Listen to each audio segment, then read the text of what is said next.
Hello guys, my name is Anna and I'm a Ukrainian. I have decided I will vlog daily since the start of this awful war with Russia, and in my daily videos I try to update you on the real-life situation in Ukraine, and also I'm always glad to answer your question and to clarify some facts from our history and our culture. That's why I have put this bouquet of lilac so close to me, because today I have decided to speak a little bit about weird habits of Ukrainians, and lilac is in the center of one of them. To tell you the truth, I believe that every culture has some unusual traditions that are kept by its representatives, and this is what makes our traveling and discovery so special. And I do believe that after this war finishes with our victory, you will be able to come and explore some beautiful places in Ukraine and also some unusual habits. So let me prepare you with some of them. And I will start with this habit number one, and that is looking for a lucky flower in a lilac. When I was at school, I loved practicing this habit, and I believed it really works and brings you good luck. So you have to look at all the flowers and try to find the one that has 5 petals. After you find it, you have to eat it. And when you eat it, you have to make your wish. I believe that I have eaten many of them, and after I finish filming this video, I will try to find a couple of 5-petal flowers and make a wish. But don't be surprised if you notice Ukrainians who actually eat some flowers of lilac. It's not for the sake of taste, but just for the sake of good luck. Another thing that is a little bit more serious and more emotional is that in Ukraine we never throw away bread. Well, it can happen, but in general, families, children are taught not to do that. And I think that this dates back to the tragedy of another genocide against Ukrainian people, the Holodomor of the 30s, 32, 33. There were other Holodomors in our history, but the one in the 30s was the most awful one, when millions of Ukrainians died due to the politics of the Soviet Union and collectivization. And that's why we never throw bread, and typically we either feed birds with it, or people do some toast or whatever. We try to buy just enough bread not to spoil it and not to throw it away.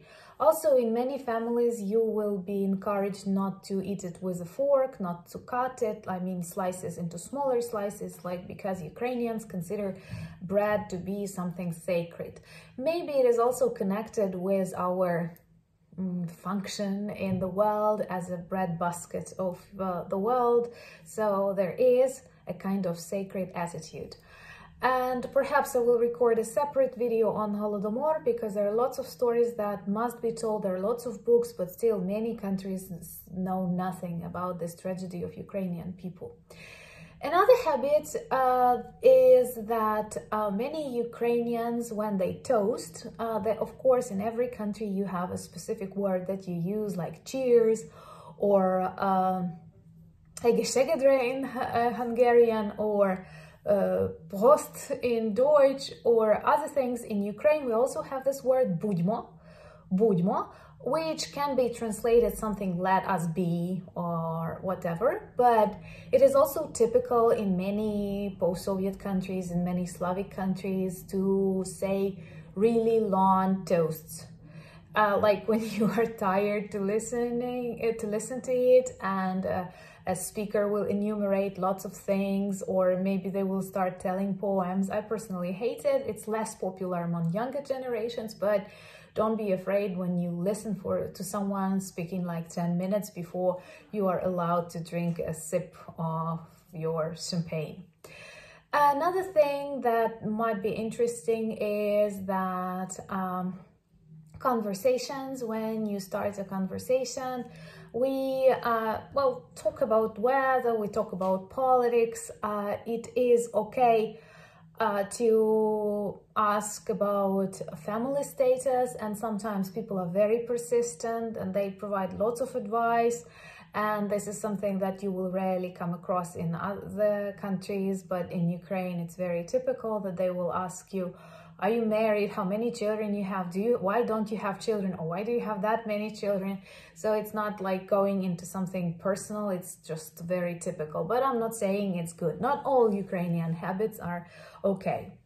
And also, when somebody asks you, how are you? The very first thing that we were taught at school when we started learning English is that when somebody asks you, how are you? You have to say, I'm fine, or so-so, or I'm okay. And in Ukraine, people never treat this question as a politeness, but they treat it really as a question. And when you ask someone, how are you? You can receive like a very long monologue about, I don't know, my daughter is doing that, my son is doing that, we have a lot of problems, and it's very typical that you will receive a very, very long answer that you did not actually want. And another habit is that when you meet a Ukrainian family and you come to visit them, be prepared to eat a lot. And traditionally, people cook much food for a visit or for a celebration, and you can even have like plates into like plate on a plate. And like when you come to visit someone and you don't get food, it's a problem. Your host will be very nervous, and they will try to feed you with anything like what they have, and it's always a problem. So typically we inform about the visit not just to find the best time, but to give your host time to cook something proper. And well, of course, there are other superstitions that are typical for many European countries, like we don't like when a black cat crosses the road, or when somebody crosses the road carrying empty buckets. That's why very often you can miss a person going with an empty bucket, but he or she will put at least an apple or something in it, not to bring bad luck to others. But of course, not many people believe in that. When I was a child, in many newspapers, we had lots of astrological prognosis. Now you can rarely meet ones.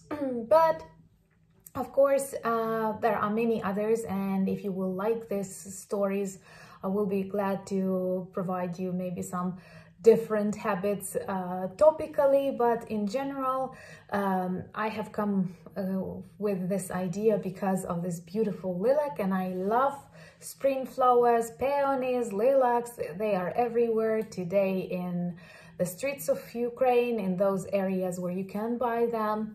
And most importantly, in places like Irpin and Bucha that are known all over the world for the tragedies and massacres that were committed there by Russian soldiers, people come and plant lots of flowers there, and they also decorate their gates with flowers.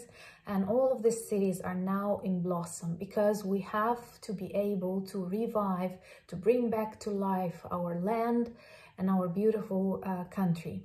Thank you for watching. Thank you for becoming my patrons. Thank you for buying me coffee, and a special thank you for your questions that motivate me and inspire future videos.